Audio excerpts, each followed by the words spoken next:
నేను ప్రతిరోజు అప్లోడ్ చేసే ఏ వీడియోకి మీరు మిస్ కాకూడదు అనుకుంటే ఇక్కడ రెక్కల కనిపిస్తున్న సబ్స్క్రైబ్ అనే బటన్ ప్రెస్ చేయండి. ఆ పక్కన వచ్చే బెల్ బటన్ కూడా ప్రెస్ చేయండి. ఈ వీడియోని అయితే తప్పకుండా లైక్ చేయండి. ఫ్రెండ్స్, ఈ వీడియో కింద డిస్క్రిప్షన్లో ఒక న్యూస్ యాప్ లింక్ ఇచ్చాను. యాప్ జస్ట్ 4 MB మాత్రమే ఉంటుంది. ఈ యాప్ ఇన్స్టాల్ చేసుకున్న వెంటనే మీకు 50 రూపీస్ అనేది రావడం జరుగుతుంది. ఈ యాప్ ద్వారా మనం మంత్లీ 5000 వరకు ఎర్న్ చేసుకోవచ్చు. సో తప్పకుండా అందరూ ట్రై చేయండి. Hi guys, Mahesh here. Friends, competitive exams prepare అయ్యారు. ఖచ్చితంగా టైం మేనేజ్మెంట్ అనేది చాలా ఇంపార్టెంట్. సో అందువల్ల నేను ప్రతిరోజు కూడా చాలా కష్టమైన వాటికి కూడా నేను ప్రతిరోజు కూడా చాలా సింపుల్ కోర్స్లో మీకు చాలా మంచి ఇన్ఫర్మేషన్ అయితే అందించడం జరుగుతుంది. సో ఇటువంటి ఇన్ఫర్మేషన్ మీరు చాలా తక్కువ సమయంలో నేర్చుకోవడం వల్ల మిగతా వాటి మీద మీరు బాగా కాన్సన్ట్రేషన్ చేసి చదవగలుగుతారు. సో ఫ్రెండ్స్, ఇటువంటి వీడియోస్ మీరు మిస్ కాకుండా చూడాలంటే మన ఛానల్ సబ్స్క్రైబ్ చేసుకోండి. ఓకేనా ఫ్రెండ్స్, ఏపీ టెట్ ఫైనల్ కీలో అధికంగా మార్కులు వచ్చి సో తుది ఫలితాల్లో చాలా తక్కువ మార్కులు ఎవరైతే వచ్చాయని చెప్పి బాధపడుతున్నారో వారికి సంబంధించి ఒక ఇన్ఫర్మేషన్ తో కూడిన ఆర్టికల్ అనేది ఈరోజు సాక్షి పేపర్లో రావడం జరిగింది. సో అధికారులు చేసిన తప్పిదాలతో మనకు టెట్ అభ్యర్థులు కష్టాలు వచ్చి పడ్డాయి. తప్పుడు రెస్పాన్స్ షీట్లు ఇచ్చి చేతులు దులుపుకున్న ఐటీ సంస్థ అభ్యంతరాలకు అవకాశం ఇవ్వని పాఠశాల విద్యాశాఖ అని చెప్పి మనకి ఇవ్వడం జరిగింది. సో ఏపీ టెట్ ఫైనల్ కీని మనం పరిశీలించుకున్నట్లయితే చాలా మందికి సో ఒక 100 మార్క్స్ కనుక వచ్చినట్లయితే తుది ఫలితాలు కేవలం 40 మార్కులు వచ్చినట్టుగా మనం చాలా మందికి ఎదురవడం జరిగింది. సో చాలా మంది చాలా డిసప్పాయింట్ అయ్యారు. లేదంటే మాకు ఫైనల్ కీలో అధికంగా మార్కులు వచ్చి ఈ యొక్క ఫలితాలు ఇంత తక్కువ మార్కులు వచ్చాయని చెప్పి రెస్పాన్స్ షీట్ల కోసం కూడా అప్లై చేసుకున్నారు. సో నియర్లీ మనకు ఈ యొక్క రెస్పాన్స్ షీట్లకి చాలా 31,000 మంది పైగా అప్లై చేసుకోవడం అయితే జరిగింది. సో ఈ యొక్క 31,000 మంది కూడా 200 రూపీస్ పే చేసి మనకు ఈ యొక్క రెస్పాన్స్ షీట్లు అయితే డౌన్ చేసుకున్నారు. అయితే ఈ యొక్క రెస్పాన్స్ షీట్ లో మనకు అసలైన విషయం అయితే బోధపడింది.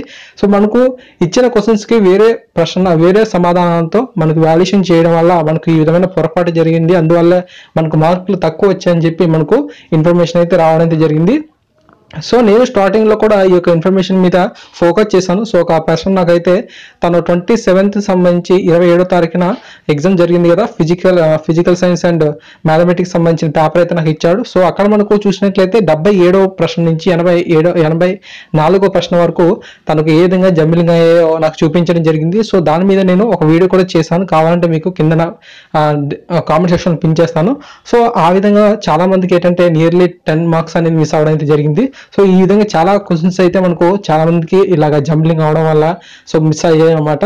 సో ఇటువంటి ఇబ్బందుల వల్ల మనకు పాఠశాల విద్యాశాఖకి సో కంప్లైంట్ ఇద్దామని వెళ్ళినట్లయితే మనకు అది చాలా దూరం అని చెప్పుకోవచ్చు. సో ఎక్కడెక్కడ దూర ప్రాంతం నుంచి మనకు అక్కడ ఉన్న ప్లేసెస్కి వెళ్ళి కంప్లైంట్ చేయాలంటే సో చాలా ఎక్కువ ఖర్చు అయితే అవుతుంది. సో ఇటువంటి ఇన్ఫర్మేషన్ మనకు న్యూస్ పేపర్ వారికి కనుక అందించినట్లయితే సో మనకు చాలా యూస్ఫుల్ గా ఉంటుంది అనమాట. అయితే మనకు ఈ యొక్క ఏపీటెట్కి సంబంధించి రెస్పాన్స్ షీట్స్ కి ఆల్రెడీ మనకు సమయం అయితే ముగిసింది. సో దీనిపై మనకు స్పందించాలి, ఇంకా మరికొంతమంది అప్లై చేసుకోవడానికి సిద్ధంగా ఉన్నారు అని చెప్తే మాత్రం మనకు గవర్నమెంట్ వాళ్ళు ఇంకా ఇటువంటి డిసిషన్ అయితే తీసుకోలేదు. సో ఇప్పుడు కేవలం ఇలాగా అప్లై చేసుకున్న వారికి మార్క్స్ అనేది యాడ్ చేయడం, లేదంటే మనకు అప్లై చేసుకున్న వారికి మార్క్స్ అనేది కలపకపోవడం వల్ల సో చాలా మంది అభ్యర్థులు అయితే నష్టపోతున్నారు. సో చాలా మనకు మానసిక ఆందోళన కూడా గురవడం అయితే జరుగుతుంది. సో ఇలాగ ప్రతిసారి మనకు ఈ యొక్క కీని ఏదైతే ఉందో ఆ యొక్క కీని మరొకసారి రీవాల్యుయేషన్ చేసినట్లయితే బాగుండేది. బట్ ఏంటంటే సో ఈ విధంగా మనకు జంబ్లింగ్ చేయడం ద్వారా క్వశ్చన్స్ అనేవి జంబ్లింగ్ అవడం వల్ల ఒక ప్రశ్నకు వేరొక సమాధానంతో మనకు వాల్యుయేషన్ అనేది చేయడం వల్ల మనకు ఈ విధమైన పొరపాటు అయితే దొరికింది. సో ఫ్రెండ్స్, ఈ విధంగా మనకు ఏపీటెట్ అభ్యర్థులు ఎవరైతే ఈ యొక్క స్కోరింగ్ విషయంలో ఇబ్బందులు అయితే పడ్డారో వారికి సంబంధించి ఈ యొక్క ఆర్టికల్ అయితే ఇచ్చారు. ఇది మీకు చాలా యూస్ఫుల్ గా ఉంటుందని చెప్పి నేనైతే ఆశిస్తున్నాను. సో తప్పకుండా ఈ వీడియో మీకు నచ్చినట్లయితే తప్పకుండా లైక్ చేయండి, షేర్ చేయండి, ఛానల్ సబ్స్క్రైబ్ చేసుకుంటే ఇన్ఫర్మేషన్ పొందుతారు. Thank you for watching this video. ఎటువంటి అప్డేట్స్ వచ్చినా సరే మీకు అందించే ప్రయత్నం చేస్తాను. Please subscribe.